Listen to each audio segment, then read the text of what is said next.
Hello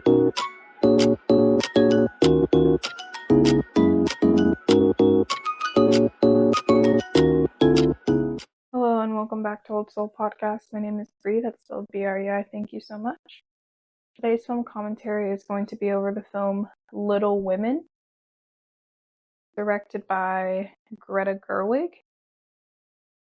And the release of this film was in 2019. It's rated PG with a runtime of 2 hours and 15 minutes, so it's going to be quite the ride.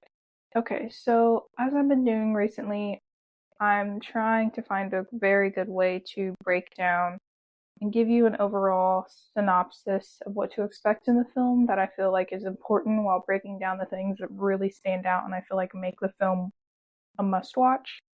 And then you can decide, the whole spiel of whether you think this fits your taste, whether you feel like it's worth watching after listening to me talk. Okay, so basically this film is about a family living during the Civil War, and their father is away at war along with a lot of other middle-aged to younger men around them, which you see a lot. There is a huge essence and presence of people dealing with war, whether they have a family at home not having as much money. So there's just some context there because there's an essence of war all around the film in subtle ways. But it does not overwhelm the film. It doesn't feel like that's why we're gonna watch this film or why we stay. The reason why we stay is because of the focus on the four sisters. We have our main character, who is Jo March, and then we have Meg March, and then we have Amy and Beth. And again, Jo is like our main character who's the main focus. But the film does a really good job of divvying up everyone's story. So basically the film does a lot of time jumping from the past to the present, so you can kind of get context and exposition that way. I think Greta did that very effortlessly and smoothly, but in the context of the film, you should know that there is some back and forth quite a bit, but it's just done and executed so well, seamlessly really, that you won't feel as confused as I think could happen and has happened with other films that take that route.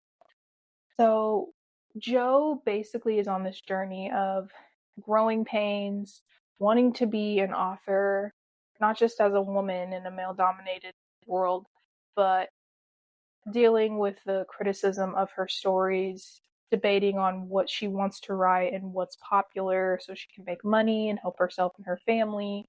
Eventually, she moves to New York and she ends up taking a teaching job while still writing, and also conversing with a publisher that she has been selling stories to for years at that point, and always having to deal with the main guy who is the main editor wanting her to make edits. And her always talking about her friend that really wants the story to be published eventually. They both are in on the friend being Jo.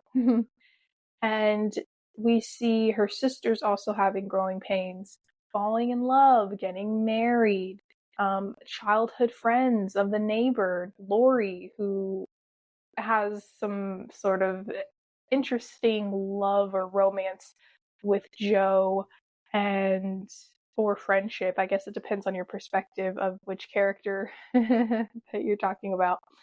And the beauty of their mother, who teaches them to be kind and patient and understanding, but also being realistic that she has not always been this patient, and it takes effort and it takes time and being grateful. And that's really a presence that's warming in the film. And the young sister Beth, who is shy and quiet, and we see that she becomes quite sickly for a very long time, and that affects the family a lot. And then we see Amy, who's kind of the immature, extroverted sister who needs a little more care. The bickering and fighting between the sisters, that's very normal between siblings. And again, growing pains of the changes that sometimes you don't want to happen that are going to happen regardless. And the wonders of community and neighbors and friendship and having each other despite the chaos of war around you. The film still feels very warm and lively and comfy. And like I said, besides Gerwig's choice to obviously hone in on the past and present and give us some really good dialogue, which I'll get into my quote segment soon, that is hilarious and also so understandable and heartbreaking at times. And I feel like some of my favorite scenes actually, besides like just seeing the sisters getting along or performing plays that Joe has written and things of that nature, dance scenes. I feel like the best parts are the dialogue of the sisters expressing themselves so profoundly and carefully, and understanding that as a woman, Greta's so good at this, isn't she? So now I'm going to talk about my quote segment. I think that I've gotten the point across on what to expect when watching Little Women and why you should watch Little Women, because it's fucking great. Here I go. Jo March. Women, they have minds and they have souls as well as just hearts. And they've got ambition and they've got talent as well as just beauty. I'm so sick of people saying that love is just all a woman is for. I'm so sick of it. But I'm so lonely. Jo March. Whispering to Beth. Don't go quietly. Fight. Please fight to the end. Be loud. Don't just quietly go away. Jo March. Perhaps I was too quick in turning him down. Lori. Marmee. Do you love him? Jo. If he asked me again, I think I would say yes. Do you think he'll ask me again? Marmee. But do you love him? Jo. I care more to be loved. I want to be loved. Marmee. That is not the same as loving. Jo. I can't get over my disappointment at being a girl. Jo.